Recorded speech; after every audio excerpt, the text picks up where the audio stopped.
Hello everyone, welcome back to chemistry point. Lecture शुरू करने से पहले जो स्टूडेंट्स नए हैं वो चैनल को सब्सक्राइब कर लें और वीडियो को लाइक और शेयर करना ना भूलें।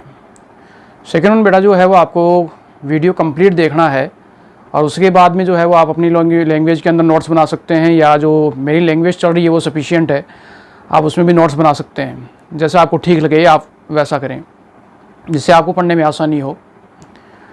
तो ज़्यादा टाइम वेस्ट करने के बजाय मैं सीधा जो है अपने पॉइंट पे आता हूँ। अपना जो पिछला लेक्चर था वो संबंधित लेक्चर था नॉर्मलता से, जिसमें नॉर्मलता से संबंधित किस प्रकार के क्वेश्चन पूछे जाते हैं उनके बारे में डिस्कशन हो चुका था। आपकी यूनिवर्सिटी लेवल के एग्ज़ाम में बोर्ड लेवल के जो एग्ज़ाम्स है उनके अंदर किस प्रकार के क्वेश्चन पूछे गए थे वो सारे कंप्लीट हो चुके थे। नेक्स्ट वन, इसमें अपन जो आखिरी टॉपिक लेंगे आज, वो अपना आखिरी जो टॉपिक बचा हुआ है वो बचा हुआ है फॉर्मलता का। आज जिसके बारे में डिस्कशन करेंगे वो होगी अपनी फॉर्मलता, फॉर्मेलिटी, जिसे कैपिटल एफ से प्रदर्शित किया जाता है।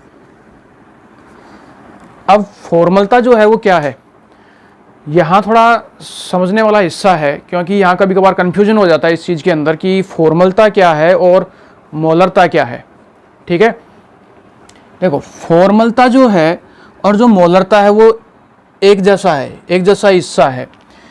फॉर्मलता में और मोलरता में अंतर क्या होगा, जब आप ये मोलरता की डेफिनेशन देखो, मोलरता की परिभाषा देखो, तो मोलरता की परिभाषा क्या थी, 1 लीटर विलियन में, 1 लीटर विलियन में उपस्थित विलय के मोलों की संख्या, ये क्या थी, मोलरता थी। 1 लीटर विलियन में उपस्थित विलय के मोलों की संख्या है मोलरता। अब वास्तविकता में मोलरता के स्थान पर फॉर्मलता का उपयोग होता है। अब मोलरता के स्थान पर फॉर्मलता का उपयोग किस परिस्थिति में किया जाता है, इसमें भी आयतन से संबंधित, इसमें फॉर्मलता में भी 1 लीटर विलियन की बात होगी कि 1 लीटर विलियन में उपस्थित विलय के। ठीक है, अब आगे क्या वो बात की बात है। मेन अंतर यह कि मोलरता के स्थान पर फॉर्मलता का उपयोग कब किया जाता है, या फॉर्मलता के स्थान पर मोलरता का उपयोग कब किया जाता है, ये कंडीशन अपने को सबसे जरूरी है मालूम होना।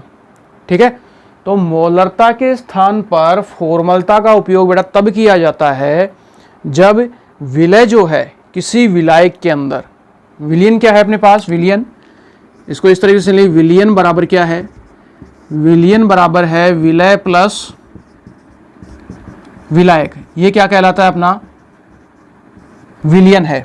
तो मेरे कथन को ध्यान रखना, ये अंतर करेगा कि मोलरता के स्थान पर फॉर्मलता कब प्रयुक्त होती है, कि मुझे अब फॉर्मलता निकालनी है। तो उसको पहचानने का तरीका है, जब आप किसी विलय को विलायक में मिलाओगे।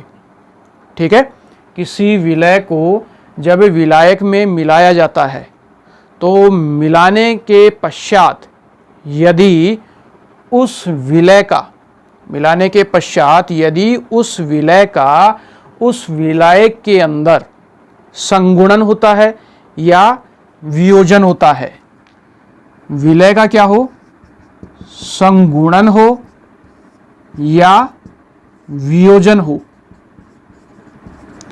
तो इन दोनों कंडीशन में से अगर कोई भी एक कंडीशन उपस्थित है तो उस स्थिति में मोलरता के स्थान पर फिर किसका निर्धारण किया जाता है, फॉर्मलता का निर्धारण किया जाता है।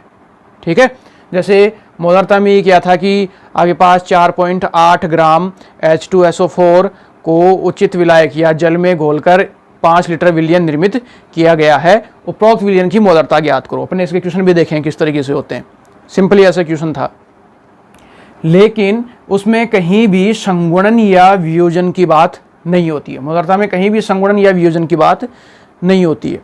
संगुणन से अर्थ होता है, इन दोनों शब्दों के अर्थ क्या है, फॉर्मलता में संगुणन या वियोजन की बात होगी।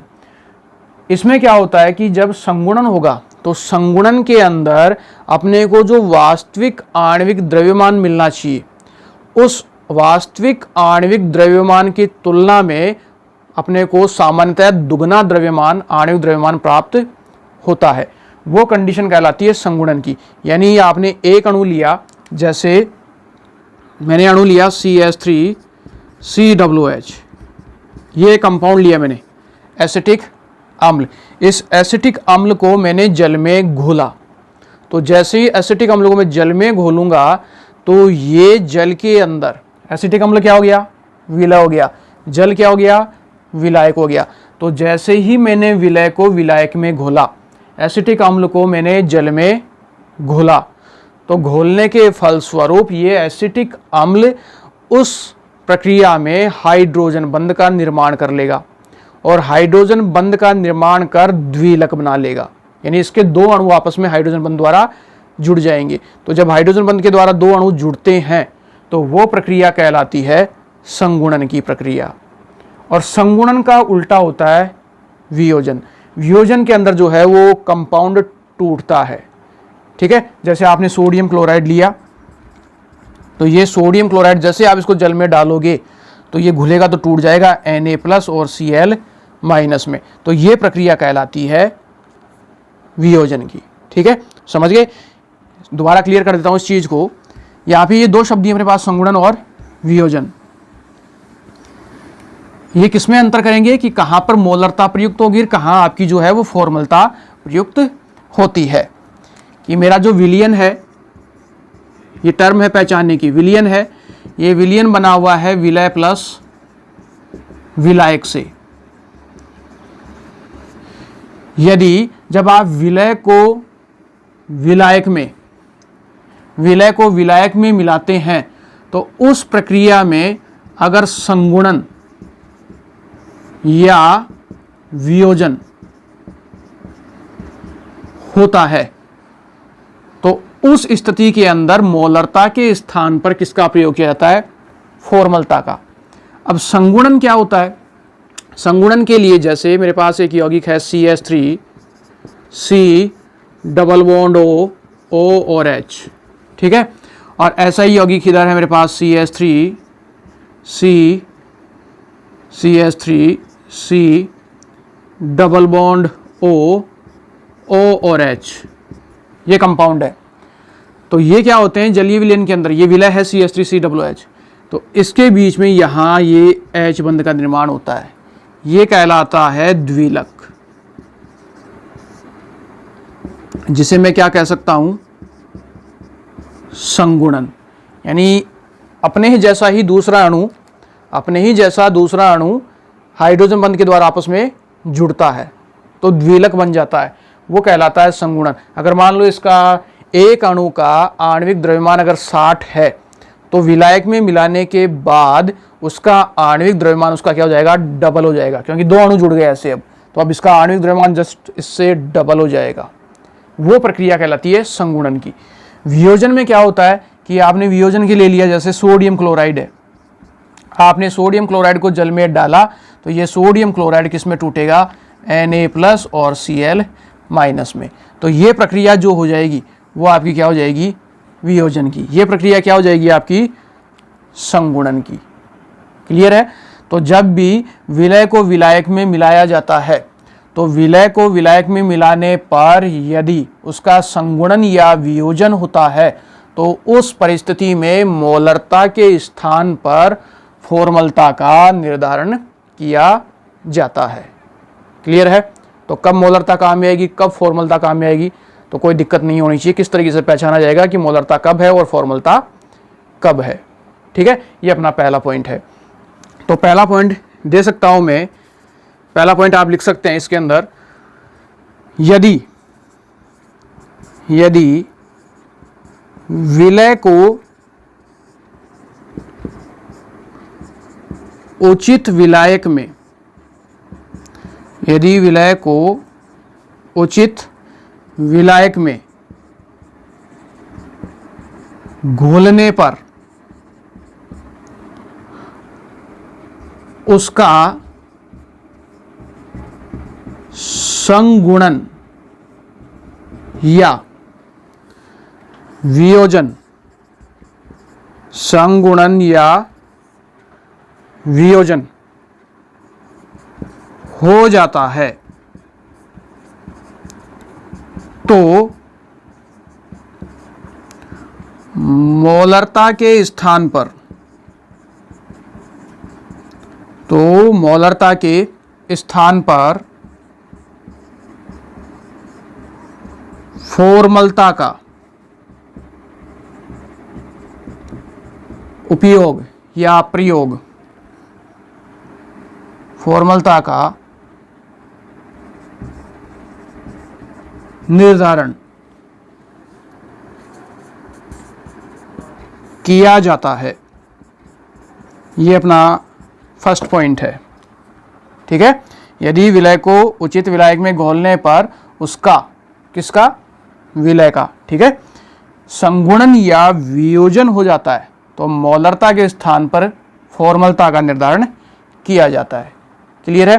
तो यहाँ दोनों शब्द हो गए आपके, संगुणन या वियोजन। तो ये प्रक्रिया कहलाती है संगुणन की और ये प्रक्रिया कहलाती है आपकी वियोजन की। तो ये संगुणन और वियोजन का तात्पर्य है और उस स्थान पर फॉर्मलता का प्रयोग किया जाएगा। कोई डाउट नहीं होना चाहिए कि कब मोलरता और कब फॉर्मलता है। यह आपका फर्स्ट पॉइंट।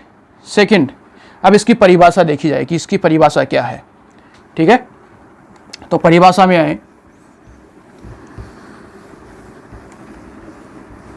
सिंपल परिभाषा। अगर आपको मोलरता की परिभाषा ज्ञात है तो इसकी परिभाषा आसानी से बना सकते हो। तो इसकी परिभाषा के लिए पॉइंट लिखूं तो पॉइंट है फॉर्मलता के लिए, 1 लीटर विलियन में, 1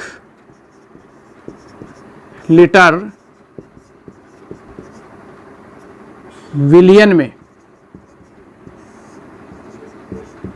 1 लीटर विलियन में उपस्थित विलय पदार्थ के, 1 लीटर विलियन में उपस्थित विलय पदार्थ के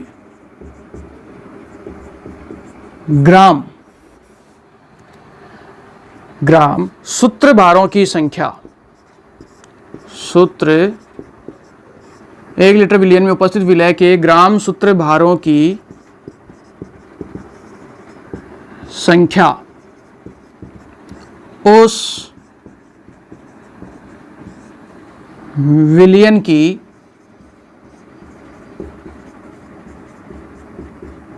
फॉर्मलता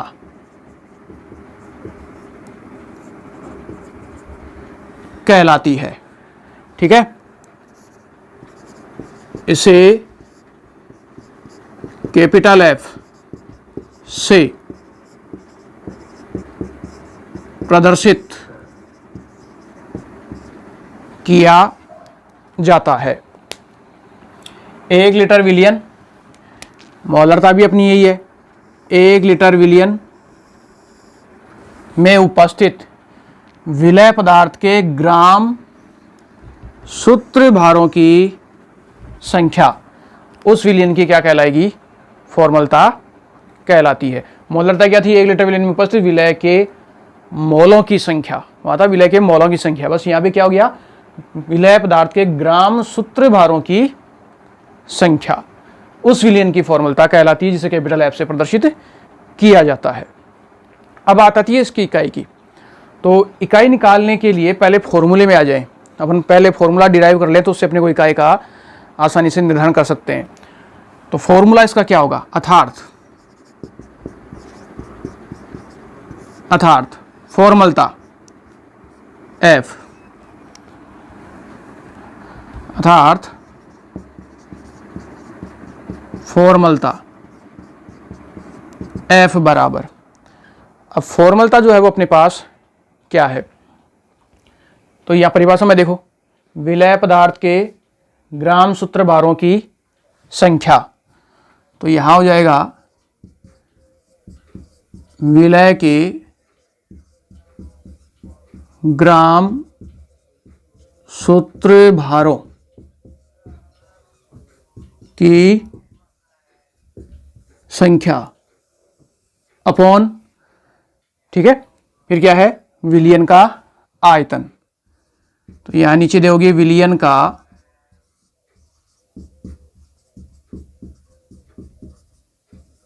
आयतन। ये विलियन का आयतन किसमें है, लीटर में। ये आपकी फॉर्मलता हो गई। विलय के ग्राम सूत्र भारों की संख्या अपॉन विलयन का आयतन लीटर में, ये आपका फॉर्मूला था।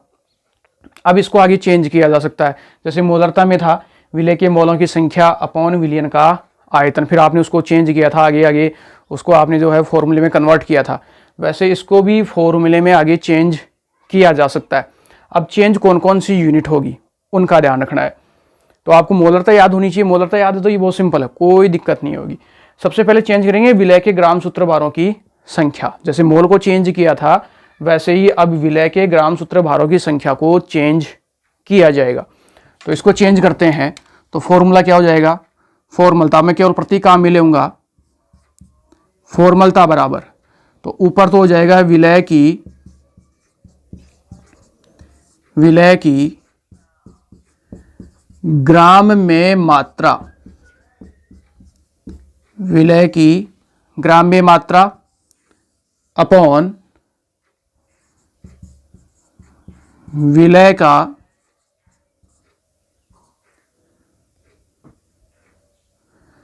का सूत्रभार इनटू विलयन का आयतन, विलयन का आयतन, ठीक है। और ये किस में है, लीटर में, विलयन का आयतन लीटर में है। अब इसे और चेंज किया जा सकता है, जैसे ये ऊपर वाले आप समीकरण नंबर 1 मान सकते हो, आप इसको 2 मान सकते हो, 2 फॉर्मूले हो गए। अब और चेंज किया जा सकता है, क्योंकि 1 लीटर बराबर होता है आपका 1000 ml, ये अपने पास कंडीशन है। अब न्यूमेरिकल में जहां आपने मोलरता में सोल्व किए थे, मोलरता में आपने न्यूमेरिकल्स का ध्यान रखा था, ठीक उसी तरीके से अब आपको यहाँ ध्यान रखना है। यहाँ क्या ध्यान रखना है कि जब न्यूमेरिकल के अंदर आपको विलयन का आयतन लीटर में दिया हुआ हो, इसमें तो कोई प्रॉब्लम नहीं होगी, विलय की ग्राम में मात्रा दी हुई होती है, वो तो कोई प्रॉब्लम, यहाँ कोई समस्या नहीं। समस्या होती है यहाँ जो अपन मिस्टेक करते हैं, पीछे के वीडियोज़ में मैंने बताया भी है, क्वेश्चन को सोल्व करके भी बताया है। अगर आपको विलयन का आयतन लीटर के अंदर देता है तो अपने को सीधा ये फॉर्मूला काम में लेना है, ठीक है। लेकिन अगर विलयन का आयतन वो लीटर में ना देकर विलयन का आयतन ml में देता है, मिलीलीटर में देता है, तो उस कंडीशन के अंदर फॉर्मूला क्या हो जाएगा, तो इसका फॉर्मूला बनाएं। तो चेंज कुछ नहीं है, ऊपर आपको जो है वो 1000 से मल्टीप्लाई करना है और कुछ नहीं। तो क्योंकि 1 लीटर बराबर होता है 1000 ml, तो इसलिए फॉर्मलता बराबर क्या हो जाएगी आपकी, विलय की ग्राम में मात्रा इनटू आपको ऊपर 1000 से मल्टीप्लाई करना है अपॉन विलय का सूत्रभार इनटू विलयन का आयतन, विलयन का आयतन। और अब ये किस में है, ml में, मिलीलीटर में। तो मेरी जो मेन इक्वेशन होगी, मेन जो समीकरण हो जाएगी मेरी, वो ये होगी। न्यूमेरिकल के अंदर जो है मैं इसको काम में लूँगा जब क्वेश्चन में क्या दिया हुआ हो, ml में दिया हुआ हो, विलयन का आयतन मिलीलीटर में दिया हुआ हो। तो यहाँ सीधा पहली इक्वेशन ये, दूसरी इक्वेशन और ये 3 इक्वेशन, तो 3 प्रकार के क्वेश्चन तो ये हो गए। एक क्वेश्चन ये हो जाता है कि फॉर्मूला दे देता है अपने को, फॉर्मूला दे देगा, फिर बाद में विलय की ग्राम में मात्रा पूछ लेगा, तो ऐसे क्वेश्चन हो चुके हैं। तो इनके न्यूमेरिकल किस प्रकार के होंगे, इनका जो न्यूमेरिकल का पोर्शन है वो बाद में डिस्कस करेंगे। तो यहाँ अपने पास जो है ये फॉर्मूला डिराइव हो गया है। तो ये 3 फॉर्मूले हो गए, जिसमें सबसे ज़्यादा अपने पास ये काम में आता है। अगर मान लो आपको ये ध्यान रखना है कि क्वेश्चन यहाँ और यहाँ आपके सबसे ज़्यादा मेजर क्वेश्चन आएंगे वो इससे, दूसरे नंबर पे एग्जामिनर क्वेश्चन बनाता है इसके, इन 2 स्टेप के ही क्वेश्चन सबसे ज़्यादा पूछे जाते हैं। इस स्टेप के क्वेश्चन जो है, इस पहले स्टेप के क्वेश्चन जो है वो बहुत कम पूछे जाते हैं। क्लियर है, ये आपका फॉर्मूला डिराइव हो चुका। अब यहाँ से अपने को क्या निकालनी है, इसकी इकाई निकालनी है कि फॉर्मलता की जो है वो इकाई क्या होती है। तो फॉर्मलता की इकाई की बात करूं तो फॉर्मलता की इकाई क्या होगी, देखो यहाँ विलय के ग्राम सूत्र भारों की संख्या अपॉन विलयन का आयतन। ये है ऊपर दिया हुआ विलय की ग्राम्य मात्रा अपॉन विलय का सूत्रभार इंटू विलयन का आयतन। तो इस जगह ये जो कंडीशन दी हुई है तो यहां से अपने को इकाई निकालनी है। जैसे मोलरता की थी मोल प्रति लीटर, वहां मोल दिया हुआ था, तो यहां क्या दिया हुआ ग्राम सूत्र भार, और नीचे है विलयन का आयतन। तो इकाई इसकी हो गई ग्राम सूत्र भार अपॉन या प्रति लीटर, ग्राम प्रति लीटर, आप वो भी दे सकते हो सीधा ग्राम प्रति लीटर, इस रूप में भी इसको दिया जा सकता है। नेक्स्ट अगली और आखिरी बात, किसी भी विलयन की मोलरता वो ताप के द्वारा प्रभावित होती है।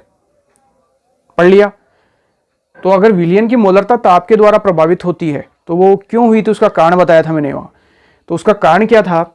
उसका कारण था कि जो विलयन की मोलरता है वो विलयन की मोलरता ताप के द्वारा प्रभावित होती है कि विलयन का जो आयतन है वो क्या होगा, ताप से प्रभावित होगा, इसलिए मोलरता भी क्या हो जाती है, प्रभावित हो जाती है। ठीक है। तो उसी प्रकार जो फॉर्मलता भी है वो ताप के द्वारा प्रभावित होती है। तो फॉर्मलता ताप के द्वारा क्यों प्रभावित होती है, उसका रीजन है कि फॉर्मलता में भी क्या है, विलयन का आयतन, आयतन आ रहा है, वॉल्यूम आ रहा है, और वॉल्यूम जो है वो ताप के द्वारा क्या होता है, प्रभावित होता है। तो वॉल्यूम अगर ताप से प्रभावित है तो जाहिर सी बात है फॉर्मलता भी आपकी ताप के द्वारा प्रभावित होगी। तो अपना नेक्स्ट अगला पॉइंट हो सकता है कि किसी विलयन की, ये आपके फॉर्मूले हो चुके हैं, नेक्स्ट अगला पॉइंट लेंगे इसमें, किसी विलयन की, किसी विलयन की फॉर्मलता, किसी विलयन की फॉर्मलता ताप द्वारा प्रभावित होती है, क्योंकि विलयन का आयतन, क्योंकि विलयन का आयतन ताप द्वारा प्रभावित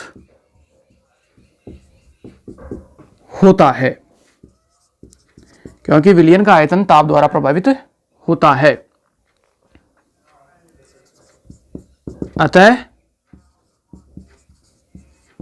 फॉर्मलता भी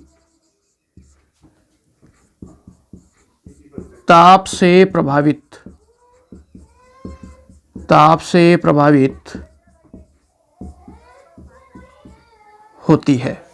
ठीक है, ये अपना इसका आखिरी पॉइंट। तो यहाँ तक जो है मुझे लगता है कि कोई टिपिकल काम नहीं है, आपको अच्छी तरह से समझ में आ गया होगा कि किस तरीके से अपने को क्या चीज़ें सिमिलर हैं, क्या डिफरेंट है, और कैसे पहचान है, कैसे काम करना है। तो मोलरता और फॉर्मलता में डिफरेंस मालूम हो गया होगा। अब जो एक चीज़ की बात हो रही है वो हो रही है विलय का सूत्रभार।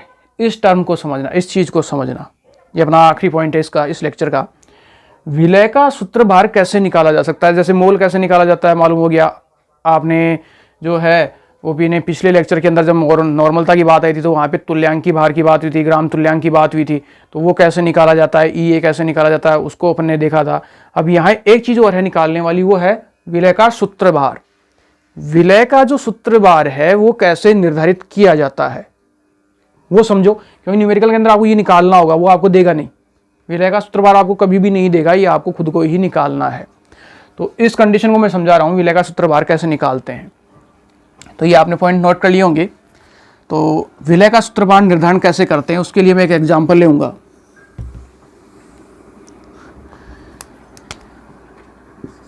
सूत्रभार का, विलय के सूत्रभार का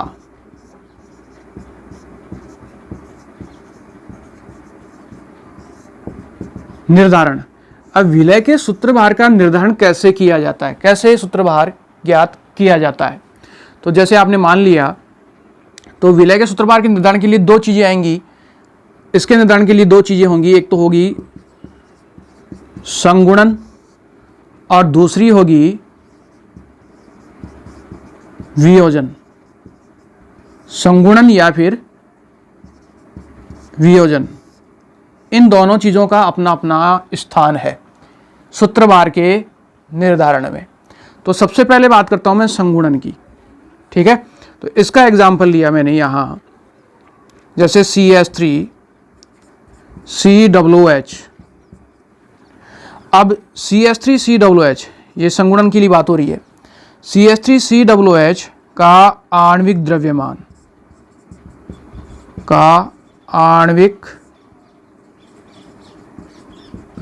है, ये मुझे ज्ञात करना है कि CH3 COOH का आणविक द्रव्यमान कितना है।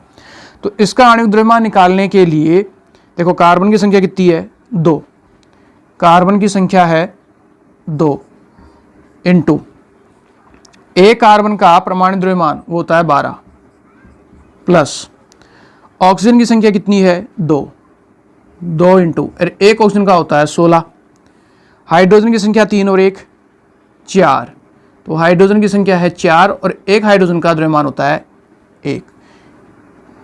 क्लियर है। इसको सोल्व करोगे, 12 को 2 से गुना किया 24, प्लस 16 को 2 से किया 32, प्लस 4 को 1 से किया 4, टोटल जोड़ोगे तो 30 और 20 50, 54 और 2 56 और 4 60, ये हो गया आपका 60। इस CH3 COOH का आणविक द्रव्यमान का मान कितना हो गया, 60 हो गया। अब जब ये CH3 COOH संगुणित होता है तो इसका संगुणन कैसे होगा, अभी मैंने पीछे लिया था वो CH3 C double bond O और H, ऐसा ही पार्टिकल इधर होगा CH3 C double bond O और H, ये दोनों परस्पर हाइड्रोजन बंध के द्वारा जुड़ते हैं विलयन के अंदर। इनके विलयन के अंदर इनका हाइड्रोजन बंध बन जाएगा। ये हो गया आपका H बॉन्ड, हाइड्रोजन बंध, और ये प्रक्रिया कहलाती है क्या, संगुणन, जुड़ना। अब जैसे ही जुड़ा तो देखो, एक CH3 COOH का आणविक द्रव्यमान कितना आया, 60 आया। तो जैसे ही ये विलायक के अंदर आपने इसको मिलाया तो ये जुड़ गया, संगुणन हो गया। तो अब पूरे पार्टिकल का ये प्रक्रिया कहलाती है संगुणन, और इसका जो है वो द्रव्यमान कितना होगा, आणविक द्रव्यमान वो होगा 60 इंटू एक का कितना है, 60 है, एक आपने निकाल लिया 60 है, तो ऐसे कितने अणु जुड़ गए, अब 2 हो गए, तो 60 इंटू 2 बराबर हो गया 120। ये जो 120 है वो इसका क्या कहलाएगा, आपका विलय का सूत्र भार। क्लियर है, समझ में आ गया होगा कि विलय का जो है वो सूत्र भार किस प्रकार से निर्धारित किया जाता है। ये किसके लिए एग्जाम्पल है, संगुणन के लिए, कि जब संगुणन है तो आपको इस तरीके से आप एक का निकाल लो, और संगुणन शब्द आ गया कि संगुणित होता है, जलीय विलयन के अंदर जो है वो संगुणित होता है, विलय संगुणित होता है। तो आप एक का निकाल लो और उसको कितने से मल्टीप्लाई कर दोगे, 2 से, क्योंकि ऐसे सेम अणु जुड़ेंगे। तो आपको एक का मालूम है तो दूसरा भी वही है, उसका ये थोड़ी है एक का 60 आ रहा है तो दूसरे का 50 आ रहा है, ऐसा तो है ही नहीं ना, सेम पार्टिकल है, सेम अणु है, वही आपस में जुड़ रहे हैं। तो आप एक को निकाल कर उससे कितने से गुना कर दोगे, 2 से गुना कर दोगे। तो 2 से गुना करने पर जो आंसर आएगा वो होगा उस विलय का सूत्र भार। किस प्रक्रिया में, संगुणन में। क्लियर है, तो संगुणन समझ में आ गया होगा। अब बात आती है किसकी, वियोजन की। तो वियोजन का निकाल सकते हो, कोई दिक्कत नहीं होगी। वियोजन का किस तरीके से निकालोगे अब, तो वियोजन का संगुणन का विपरीत, उल्टा। जैसे आपको ये कहा जाता है कि वियोजन के लिए कि आपने विलय को लिया और आपने उसको विलायक में मिलाया, तो जैसे ही विलय को विलायक में मिलाओगे तो जलीय विलयन के अंदर वो क्या होगा, टूटेगा, वियोजित होगा। तो जैसे उदाहरण के लिए मैंने ले लिया सोडियम क्लोराइड। इस वियोजन की बात करूं तो वियोजन के लिए एग्जाम्पल इसकी बात करें तो सोडियम क्लोराइड है, NaCl है। NaCl के लिए निकालोगे तो सोडियम का तो कितना होता है 23, प्लस क्लोरीन का कितना होता है 35.5। क्लियर, 23 प्लस 35.5 बराबर हो गया आपका 58.5। अब अगर इसका वियोजन होता है, क्वेश्चन के अंदर वियोजन लिख के देता है कि विलय का वियोजन हो रहा है, तो जैसे ही वियोजन होगा, ये आपका 1 मोल है तो यहाँ पे मोलर की संख्या घटकर क्या हो जाएगी, आधी हो जाएगी। अब ये 58.5 नहीं होगा, क्योंकि ये NaCl जब वियोजित होगा तो NaCl वियोजित होगा, इसका क्या होगा, वियोजन। वियोजन तो वियोजन होगा तो किस रूप में होगा, Na+ में और Cl- में। तो आपको कितने आयन मिले यहाँ, मेरे को कितने आयन मिले यहाँ पे, 2 आयन मिले। तो आपको यहाँ 58.5/2 इसका भाग देना है। जब आप इसका इसमें भाग दोगे तो आपका रिजल्ट आएगा, वो आएगा 29.25। तो यहाँ जो है वो विलय का जो सूत्र बाहर होगा वो कितना होगा, वो आपका 29.25, ना कि 58.5। 58.5 तो एकल का है, उसका खुद का है वास्तविक। जैसे इसका निकाला आपने, एकल का कितना है, 60 है। संगुणन के अंदर वो डबल होता है, उस जैसा अणु आके उसके साथ जुड़ता है, इसलिए आपने उसको 2 से गुना कर दिया। लेकिन वियोजन के अंदर तो वो टूटता है, टूटेगा, इसका विपरीत तो है। तो आपने एक का निकाल लिया, पूरे का निकाल लिया, 58.5 है। अब वो टूट रहा है, अलग हो रहा है, तो वो कितने आयनों में टूट रहा है, Na+ और Cl-, 2 आयन के अंदर टूट रहा है। 1 मोल इसका और 1 मोल इसका, यानी हाफ और हाफ। पूरा 1 मोल बन गया, हाफ और हाफ में हो गया, आधे आधे में डिवाइड हो गया। तो आपने इसमें कितने का भाग दे दिया, 2 का भाग दे दिया। 2 का भाग दोगे, जो रिजल्ट आता है वो है आपका विलय का सूत्र बाहर। तो विलय वियोजन का ध्यान रखना है क्वेश्चन के अंदर। जल्दीबाजी में आप इन शब्दों को भूल जाओगे तो सारा क्वेश्चन गलत हो जाएगा। फॉर्मूला सब कुछ आ रहा है, सब ठीक चल रहा है, लेकिन आप इनको भूल गए, इनका ध्यान ही नहीं दिया आपने, तो सब करे कराए पे सब पानी फिर जाएगा, कोई अर्थ नहीं है। तो छोटे छोटे शब्दों को आपको पकड़ना है। तो संगुणन में डबल करना है, और वियोजन के अंदर डिपेंड करेगा कि आयन कैसा है, इस आयन पे डिपेंड करेगा बेटा। ये नहीं कि हमेशा आधा ही होता है, आधा भी नहीं होता है, तिहाई भी होता है, चौथाई भी होता है, 1/6 हिस्सा भी होता है। तो आपको आयन कैसे मिल रहा है, बस उसका आपको डिवाइड वहाँ पे करना है, भाग देना है। यानी अगर आपके इसी में एक हिस्से में आगे आएगा, ये संगुणन वियोजन का आगे टॉपिक आएगा डिटेल में, जिसे अपन पढ़ेंगे वहाँ पे वॉन-टॉप गुणांक से। अगर नाम सुना हो वॉन-टॉप गुणांक, नहीं पढ़ा वॉन-टॉप गुणांक, पढ़ा हुआ होगा सीनियर वालों का तो फिलहाल नहीं पढ़ा हुआ है, लेकिन जो BSc फाइनल ईयर के अंदर आ गए बच्चे उनका तो पढ़ा हुआ है, तो वो तो जानते हैं कि ये संगुणन वियोजन जो है वो कहाँ चलता है। संगुणन वियोजन जो है वो वॉन-टॉप गुणांक से संबंधित होता है। तो ये चीज़ वहाँ पे है कि मुझे कितना आयन मिल रहा है, कितना मोल आयन मिल रहा है, उसका भाग लगता है उसके अंदर। क्लियर। तो वियोजन में ये सूत्र बाहर होगा विलय का, और अगर संगुणन है तो विलय का सूत्र बाहर ये होगा। तो जब इसके न्यूमेरिकल सोल्व करेंगे तो वहाँ में ये चीज़ नहीं बताऊँगा, आपके जहन में तुरंत आ जाना चाहिए। इसको ध्यान में रख लेना कि संगुणन में कैसे सूत्र बाहर निकाला था, और वियोजन के अंदर जो है वो किस प्रकार सूत्र बाहर का निर्धारण किया गया था। तो इस प्रक्रिया के द्वारा अपन विलय का सूत्र बाहर निकालेंगे। ये आपको दिया हुआ मिलेगा क्वेश्चन के अंदर। विलय का सूत्र बाहर अपन इस प्रक्रिया के द्वारा निकालेंगे।